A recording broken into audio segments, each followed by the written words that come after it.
We are so confused in our thinking. We've thought that pain was pleasure. We've thought that happiness was going to was actually that joy is painful and threatening and dangerous. Everyone, it says, will receive what he requests. But why would we want to receive anything we request when we're so confused about what we think? Joy is not good. Pain we like. Really? Is that what we want? So it's kind of saying we really don't know, but you're going to get whatever you want, wherever your value lies, wherever you find that peace. And then it goes on to say in that 6th line, but he can be confused indeed about the things he wants. Oh, I should say so. And the state he would attain. What can he then request that he would want when he receives it? What can I really feel good about getting when I finally do receive it? It says he has asked for what will frighten him and bring him suffering. So then it says, it kind of brings us now, what can we do? We kind of know we've done this. We realize that we are kind of confused in what we want. We don't know what truly will bring us happiness. We're thinking some of the things that we thought would bring us happiness have really brought us pain. We're thinking some of the things that we've tried to avoid maybe would have been something that could have been very helpful for us. So it says in that 9th line, let us resolve today to ask for what we really want, and only this, that we may spend this day in fearlessness, without confusing pain with joy or fear with love. What do you think you really want? What could we want that could not be distorted? Peace. God's will for us, which is infinite and with us forever. Because we don't even know sometimes how to get to peace. But we do know, if we can get past the images we've made of God, if we can trust what the Course says, and it says in the beginning, sometimes you'll have to take this on faith until you realize that that faith is greatly founded on the truth. And that is that God's love for us is infinite and is with us forever. That his care for us is eternal. That there are no compromises in it.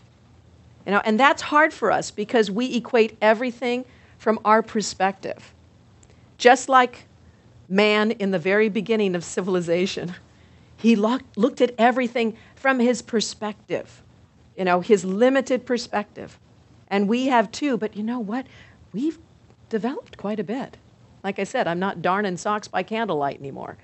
I'm moving in new directions.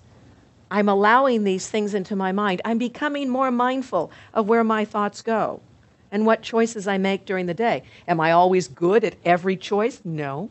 But am I aware that I have a choice? Yes. Is that the beginning? You bet. And that I can choose with the power of the universe at my disposal? That's great. That God's will is there for me. It is infinite and it is loving. So this next little prayer part in this lesson kind of gives us the how-to. It says, Father, this is your day. Today I'm going to give this day to you. It is a day in which I'm going to do nothing by myself. That is a big statement. I'm not going to do anything by myself. I want your help. I will do nothing by myself, but to hear your voice in everything I do. Be my ears, be my words. Requesting only what you, Father, offer me. Accepting only thoughts you share with me. And you might say, well, how do I know I'm sharing the thoughts of God? One of my favorite lines in the Course, it says, what are you thinking that God is not thinking when you're going through a circumstance or situation dealing with a person? And what are you not thinking that God is thinking when you're dealing with a circumstance or situation with somebody? To me, that's how you know if you're thinking with God. What do you think God is thinking in this situation? That jerk, that son of a... Do you really think God would ever think that way? That lousy neighbor, that unforgiving person? Pretty much no. And what am I not thinking that God is thinking? What do you think God might be thinking about that person? Well, they're my holy child in whom I'm well pleased. And that doesn't mean their actions. We don't have to look at their actions and say, oh, God approves then of that robbery or that murder. No, That has nothing to do with it. God approves of the truth that's within each and every one of us, and it is that truth that pulls us out of these destructive behaviors. The Course is telling us that's what mindfulness is, by the way. It's not focusing on the mistaken thoughts that you make, it's focusing on the love that will heal you. We were talking, Lil and I were talking about worry. We said, why, instead of worrying, what could we do? We could pray for Lisa. We could know that God's love is infinite and with Lisa all the time. You know, that when I get caught up in my fearful thoughts and fearful nature, I can focus on that. Wouldn't that make so much more sense, you know, than these angry thoughts that I hold on to?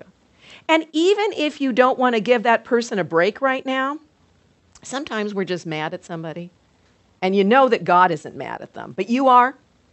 So to me, it's saying, okay, Father, I'm just going to surround them with love, know that the truth is what you think, and move on.